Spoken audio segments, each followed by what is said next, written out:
Assalamu alaikum wa rahmatullahi ta'ala wa barakatuhu.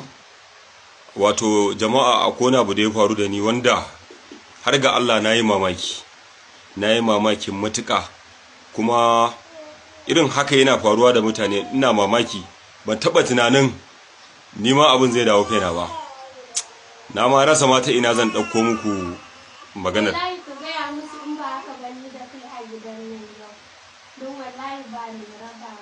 Yon goya na goya sero na gullukin fi sabilillahi abada, ni bana son irin wannan.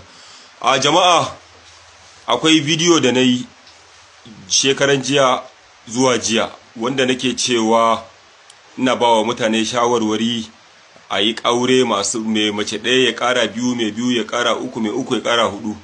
Sannan kuma nima na cika baki na ce nima zan ƙara, sakamakon da na mata alƙawari yanzu na janye. To wannan magana fa gaskiya ya zama min wato matsala. Tunda nayi wannan bidiyo, munafukai, irin kawayen nan munafukai su ne suka ɗauko bidiyon nan suka tura mata, ta'addabe ni tun jiya. Yanzu haka maganar da nake faɗa muku, tun da gari ya waye shayi kawai na sha, an ƙi min girki.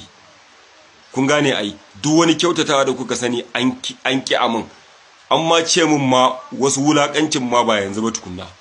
So gaskiya bana so, ni dai bana so na fuskanci matsala ta bangaranta. So da Allah ku yi haƙuri jama'a, na janye. Ni da na ce zan ƙara, na haƙura da Allah.